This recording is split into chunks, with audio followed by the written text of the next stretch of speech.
ಮಾನವೀಯ ಮೌಲ್ಯಗಳಿಗೆ ಗೌರವ ಹೆಚ್ಚು. ಮಾನವೀಯತೆ ತನ್ನ ಬದುಕಿನಲ್ಲಿ ರೂಪಿಸಿಕೊಂಡಿರುವ ತನ್ನ ಕೃಷಿ ವೃತ್ತಿ ಬದುಕಿನಲ್ಲಿ ಸಾಧನೆ ಮಾಡಿರುವಂಥ ಪ್ರಗತಿಪರ ರೈತ ಆರ್.ಎ. ದಯಾನಂದ ಮೂರ್ತಿ. ಇವರು ಮಾನವೀಯತೆ ಉಳ್ಳ ವ್ಯಕ್ತಿಯಾಗಿದ್ದಾರೆ. ಪ್ರಾಣಿ ಪಕ್ಷಿಗಳಿಗೆ ಆಹಾರ ನೀಡುವುದು, ಪ್ರಾಣಿಗಳಿಗೆ ರೋಗ ಬಂದಾಗ ನರಳುವುದನ್ನು ಕಂಡು ಚಿಕಿತ್ಸೆ ಕೊಡಿಸುವುದು, ಕಡು ಬಡವ ಭಿಕ್ಷುಕರು ದಿಕ್ಕಿಲ್ಲದ ವ್ಯಕ್ತಿಗೆ ಸಂತೈಸಿ ಉಪಚರಿಸಿದ ವ್ಯಕ್ತಿ ಆರ್.ಎ. ದಯಾನಂದ ಮೂರ್ತಿ. ಇನ್ನು ಗಾಂಧಿನಗರದ ಐಎಎಸ್ ಮಾಡುವ ಕನಸು ಕಾಣುವ ವಿದ್ಯಾರ್ಥಿ ತರುಣ್ಗೆ ಆರ್ಥಿಕ ಸಹಾಯ ಮಾಡಿ ಬೆಂಗಳೂರಿನ ಐಎಎಸ್ ಕೋಚಿಂಗ್ ತರಬೇತಿಯನ್ನು ಯಶಸ್ವಿಯಾಗಿ ಮಾಡು, ನನ್ನ ಸಹಕಾರ ಇದ್ದೇ ಇರುತ್ತೆ ಎಂದು ಮಾರ್ಗದರ್ಶನ ನೀಡಿ ಆರ್ಥಿಕ ಸಹಾಯ ಮಾಡುವಲ್ಲಿ ಮಾನವೀಯತೆಗೆ ಸಾಕ್ಷಿಯಾಗಿದ್ದಾರೆ. ಶಿಕ್ಷಣ ಕ್ಷೇತ್ರಕ್ಕೆ ಬೇಕಾಗುವಂಥ ಆರ್ಥಿಕ ಸಹಾಯ ಮಾಡುವ ಹೃದಯವಂತಿಕೆ ಉಳ್ಳ ವ್ಯಕ್ತಿ ಆರ್.ಎ. ದಯಾನಂದ ಮೂರ್ತಿ ಇನ್ನು ಹೆಚ್ಚಿನ ಬಡ ವಿದ್ಯಾರ್ಥಿಗಳಿಗೆ ಸಹಾಯವಾಗಲಿ ಎಂದು ಆಶಿಸೋಣ. ಇವತ್ತು UPS ಮುಗಿಸ್ಕೊಂಡು IAS ಮಾಡಬೇಕು ಎಂಬ ಒಂದು ಉತ್ಸುಕ ಇದ್ದಾರೆ.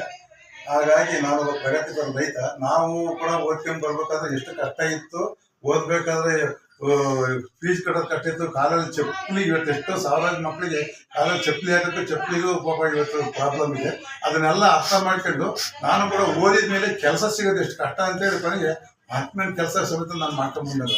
ಹಾಗಾಗಿ ಈಗಿನ ಪೀಳಿಗೆಗೆ ಚೆನ್ನಾಗಿ ಓದ್ತಕ್ಕಂಥ IAS ಮಾಡ್ತಕ್ಕಂಥ ವಿದ್ಯಾರ್ಥಿಗಳಿಗೆ ಎಲ್ಲ ಒಂದು ಕಡೆಗೆ ಇವರು ನಮ್ಮನ್ನು ಬಂದು ಕಷ್ಟಪಡೋದು ಬೇಡ, ಅಲ್ಲಿ ಇಲ್ಲಿ ವಾಚ್ಮನ್ ಕೆಲಸಗಳು ಇಂಥದ್ದು ಮಕ್ಕಳ ಕೆಲಸ ಇನ್ನೊಬ್ರು ಕೈ ಕೆಲ ಮಾಡೋದು ಬೇಡ.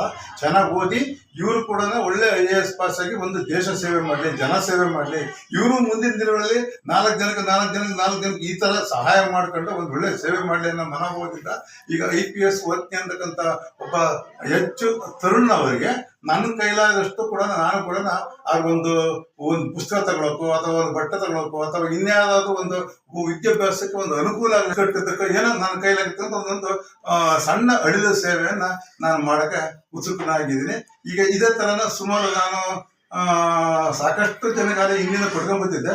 ಕೆಲವಾರು ಜನ ನನ್ನನ್ನ ಪತ್ರಕರ್ತರು ಸಮೇತ ಹೇಳಿ ನನಗೆ ಬೈದರು ಉಂಟು. ನಾನು ಒಂದು ಮಾತು ಹೇಳಿಲ್ಲ ಅಂತ ಸುಮಾರು 8 ವರ್ಷ ಬಯಸ್ಕೋಬಾರ್ದು ಪತ್ರಕರ್ತರು. ಮತ್ತು ಈಗ ನಮ್ಮ ತರುಣರವರೇ, ನೀವು IAS ಅನ್ನು ಚೆನ್ನಾಗಿ ಓದಿ ಪಾಸ್ ಮಾಡಿ ಬೇಗ ಒಳ್ಳೆ ಸಮಾಜದಲ್ಲಿ ಆದಷ್ಟು ಭ್ರಷ್ಟತನವನ್ನ ತಡಿಲಿಕ್ಕೆ ಕಡಿವಾಣ ಹಾಕಿ ಸಾಧಾರಣಷ್ಟು ಮತ್ತೆ 4 ದಿನ ಬಡ ಜನತೆಗೆ, ಬಡ ರೈತರಿಗೆ, ಬಡ ಕೂಲಿ ಕಾರ್ಮಿಕರಿಗೆ, ಇನ್ನು ಹಲವಾರು ಕಾರ್ಮಿಕರು, ರೈತರು, ಡ್ರೈವರು ಎಲ್ಲರೂ ಸೇರ್ತಾರೆ ಅಂತರಿಗೆ ಮುಂದಿನ ದಿನಗಳಲ್ಲಿ ಒಂದು ಒಳ್ಳೆ ಸೇವೆ ಮಾಡುವಂತ ಹೇಳಿ ನನ್ನ ಒಂದು ಶುಭ ಹಾರೈಕೆಗಳಿರ್ತವೆ. ಇದನ್ನು ತಗೊಂಡು ಒಂದು ಒಳ್ಳೆ ಪುಸ್ತಕ ತಗೊಂಡು ಓದಿ ನೀನು ಏನಾದರೂ ಒಂದು ಸಹಾಯವನ್ನ ದಯಾನಂದ್ ಸರ್ಗೆ ನಾನು ಚೆನ್ನಾಗಿ ಓದಿ IAS ಪಾಸ್ ಆಗಿ ಅವ್ರಿಗೆ ಅವರು ಕೊಟ್ಟಿರೋ ದುಡ್ಡನ್ನ ಸಫಿಷಿಯೆಂಟ್ ಆಗಿ ಒಳ್ಳೆ ಎಫಿಷಿಯೆಂಟ್ ಆಗಿ ಬಳಸ್ಕೊಂಡು ನಾನು ಚೆನ್ನಾಗಿ ಓದಿ IAS ಆಗಿ ಬೇರೆ ಬೇರೆ ಸಾಮಾಜಿಕ ತಾಣಗಳಲ್ಲಿ ಯೂಟ್ಯೂಬ್ ಮತ್ತೆ ಪೇಪರಲ್ಲಿ ಇವ್ರು ಮಾಡಿರೋ ಕೆಲವೊಂದು ಕಾರ್ಯಗಳು ನೋಡ್ತಾ ಇದ್ದೆ.